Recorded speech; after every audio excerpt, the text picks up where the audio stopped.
Senior Nitin, आप ही देखिए ना, मैं इन्हें मना कर रहा हूँ लेकिन ये हमारे साथ में चलने के लिए जिद कर रही है।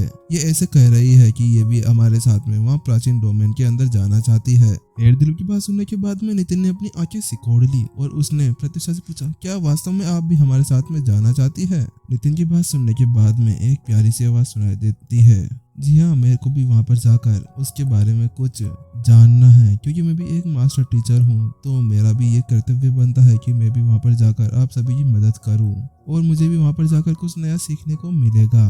प्रत्युषा के होठों पर एक अच्छी सी मुस्कान थी। प्रत्युषा की बात सुनने के बाद में दिलीप ने कहा, लेकिन आप वहाँ पर नहीं चल सकती क्योंकि उसके बारे में हमें कुछ भी नहीं पता। यहाँ तक कि हम तो ये गारंटी भी नहीं दे सकते कि पवेलियन मास्टर आदर्श भी आपकी कोई मदद कर सकेंगे या वो आपको सेफ कर सकेंगे। दिलीप बहुत ही ज्यादा चिंतित थे क्योंकि वो भी जानते थे कि उसके अंदर कुछ भी हो सकता था, इसीलिए वो वहाँ पर किसी को भी खतरे के अंदर नहीं डाल सकते थे, क्योंकि उन्होंने पहले भी सुना था कि पुराने प्रिंसिपल वहाँ पर गए हुए थे और वह वहाँ से कभी भी नहीं लौटे। उन्हें तो इस दुनिया के नक्शे के अंदर से ही गायब कर दिया गया था और रोसात मास्टर टीचर पवेलियन के अंदर भी इसके बारे में कोई भी जानकारी नहीं थी कि उस प्राचीन डोमेन के अंदर और क्या क्या हो सकता है। और इसी के साथ में हमें ये भी लग रहा है कि वहाँ पर जाने के बाद में बॉसों की जान जाने वाली है और प्रत्युषा के बैकग्राउंड को देखने के बाद में हम उनकी जान को खतरे के अंदर नहीं डाल सकते।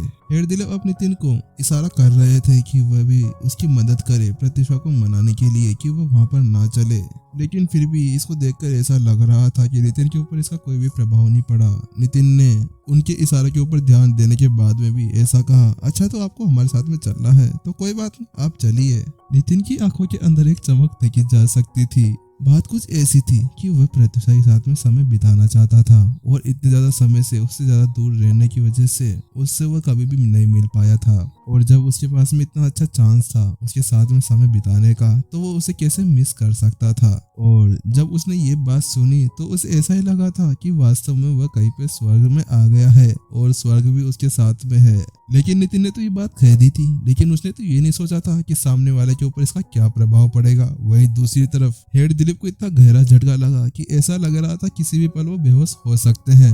उनके दिल के ऊपर इतना गहरा सदमा पहुंचा था कि सामने वाले सीनियर ने उसको इतना बड़ा धोखा दे दिया। वह तो चाह रहे थे कि सामने वाला उसकी मदद करे और सामने वाले को मनाने में और सामने वाले को मनाए, लेकिन यहाँ पे तो कुछ और ही हो गया। वो भी अब उसका साथ देने लगा।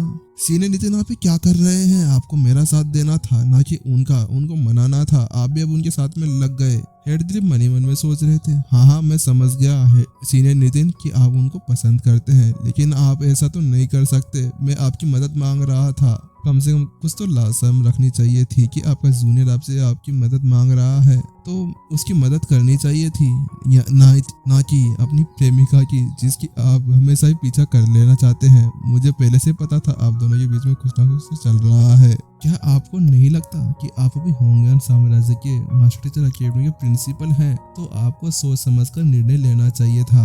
आप तो अपने प्यार के अंदर आकर कुछ भी करने के लिए रेडी हैं। आप उनको खुश करने के लिए ऐसा कुछ क्यों करना चाहते हैं? आपको भी पता है ना वहाँ पे कितना ज्यादा खतरा है। लेकिन वहीं जब नितिन ने देखा कि दिलीप के माथे के ऊपर सिकन देखी जा सकती थी तो उसने हंसते हुए कहा, अरे इसकी कोई जरूरत नहीं है, ये सब कुछ ठीक है। मैं उनके चारों तरफ रहूंगा उनकी रक्षा करने के लिए और उन्हें हर एक खतरे से बचाने की कोशिश जरूर करूंगा। नितिन ने इत्मीनान से अपना हाथ हिलाते हुए दिलीप से कहा। नितिन की उस समय बातों को सुनने के बाद में दिलीप ने अपना सिर पीट लिया। इसके कारण आप ही हो, आपके कारण ही ये सब हुआ है। मैंने आपको किस चीज के लिए बोला था? आप यहाँ पर आते ही नहीं तो बढ़िया था, क्या पता मैं थोड़ी देर के अंदर इन्हें मना ही लेता।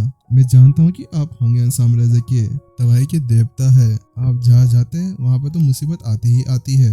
वास्तव में अगर मुझे पता होता कि आप मेरे साथ में ऐसा धोखा करने वाले हैं तो मैं आपकी मदद कभी नहीं मांगता। जैसे ही दिलीप वापस से अब बहस करने ही वाले थे, अचानक से प्रत्युषा ने अपना हाथ हिलाया और कहा, दिलीप आप इसकी चिंता ना करें, नितिन सही कह रहा है और वैसे भी अब आप मेरे को नहीं मना सकते क्योंकि मैंने मेरा दिल बना लिया है। मैं वहाँ पर जाऊंगी तो जाऊंगी ही। प्रत्युषा अब छोटे बच्चों की जैसे जिद करने लगी थी और अब ये देखकर कि सामने वाली जिद्दी हो चुकी है और अब उसको मनाने का कोई भी तरीका नहीं है तो दिलीप ने भी अपना सिर हिला दिया।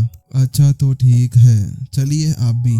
पता नहीं अब उस डोमेन के अंदर क्या क्या होने वाला है। पहले ही हमारे साथ में तबाही के दो देवता जा रहे थे, अब उसके साथ में एक और जिद्दी लड़की भी मिल गई है। हेड दिलीप मन ही मन में सोच रहे थे। जैसे ही हेड दिलीप के मुंह से वह शब्द सुने, प्रत्युषा के चेहरे के ऊपर एक बड़ी सी मुस्कान देखी जा सकती थी। प्रत्युषा जल्दी से अब नितिन की तरफ मुड़ती है और वह कहती है, नितिन, क्योंकि अब आप वापस आ चुके हैं तो चलिए अब हम वहाँ पर चलते हैं। और वहीं दूसरी तरफ जब नितिन ने प्रत्युषा के मुंह से वह शब्द सुने तो वह भी उसको मना तो कर ही नहीं सकता था। आखिरकार वह प्रत्युषा के पीछे लटपुट जो था और उसके पास में जितने अच्छे चांसेस होंगे उसको इम्प्रेस करने के, वो उसको इम्प्रेस करने के लिए कुछ भी कर सकता था। उसने भी कह दिया, अच्छा तो आप चलना चाहती है तो चलो चलते हैं। और वैसे भी अभी मास्टर टीचर एकेडमी के अंदर उसके लिए कुछ था नहीं जो वह काम कर सके। और वैसे भी छोटे मोटे काम तो हेड उत्कर्ष भी संभाल ही लेंगे। और वैसे भी 8 दिनों के अंदर सभी फायर सोर्स सिटी के अंदर मिलने वाले थे, तो वहां पर जाते जाते ये टाइम तो ऐसे ही निकल जाएगा।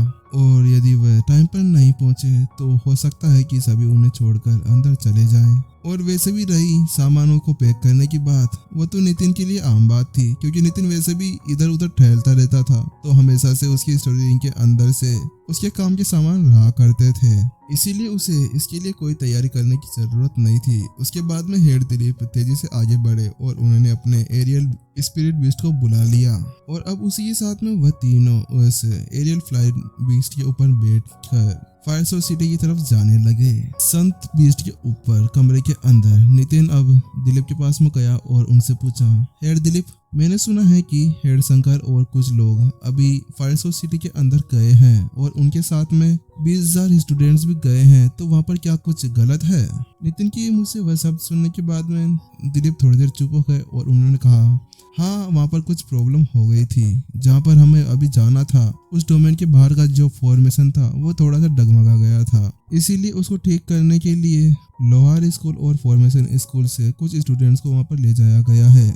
लेकिन ऐसा कैसे हो सकता है, क्योंकि मैंने सुना था कि 2 साल पहले जब वह डोमेन खुला था तब वहाँ पर कुछ मास्टर टीचर्स गए थे उसको देखने के लिए, तब तो वो सील बिल्कुल ठीक था, तो अभी उसे क्या हो गया होगा? मैं भी इसके बारे में ज्यादा कुछ नहीं जानता, लेकिन मैंने ऐसा सुना है कि वहाँ पर कुछ समय से अलौकिक दानवों को देखा जा रहा है और वो वहीं पर ही कुछ ना कुछ सामान ले जा रहे हैं। लेकिन जैसे वो वहाँ से चले गए, अचानक से उस सील के अंदर भी कुछ गड़बड़ हो गई। उनके पास में कुछ कलाकृतियां थी, लेकिन जैसे ही नितिन ने उस कलाकृति का नाम सुना, नितिन के मन में एक ही ख्याल आया, क्या वह एक बुक थी? क्योंकि जब नितिन जेयर हॉल के अंदर था तो वहां से स्काई लीफ किंग ने वह बुक्स चुराई थी और उसके बाद में नितिन को ऐसा ही लगा था कि वह यहीं पर ही आएगा। और क्योंकि स्काई लीफ किंग की स्पीड बहुत ही ज्यादा थी तो उसके साथ में उसको यहाँ पर पहुंचने में ज्यादा समय नहीं लगना चाहिए, क्योंकि नितिन पहले यहाँ से हीलियो बीस्ट के ऊपर बैठकर होंगन साम्राज्य आया था और उसके अंदर उसको 10 दिन लगे थे।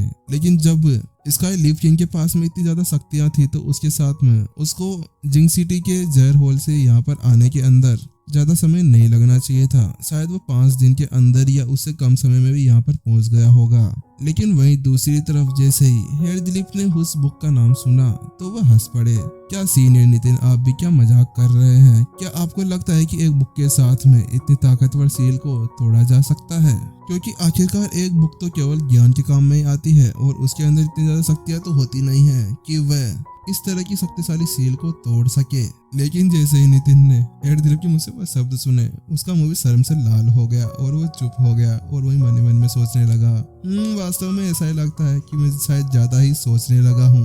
नितिन, अगली बार से अपना मुंह सोच समझ कर खोलना, वरना ऐसे तू बेइज्जती करवाए फिरेगा।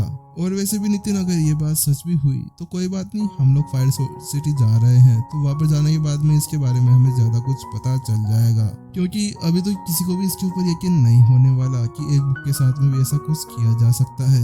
कुछ देर की शांति के बाद में हेड दिलीप ने फिर से कुछ याद करते हुए कहा, सीनियर, अभी मुझे कुछ याद आया है। जब हम वहाँ पर चले जाएंगे तो उसके बाद में हमें वहाँ पर केवल पवेलियन मास्टर अदर से नहीं मिलेंगे, उनके साथ में फॉर्मेशन मास्टर जाफर भी मिलेंगे।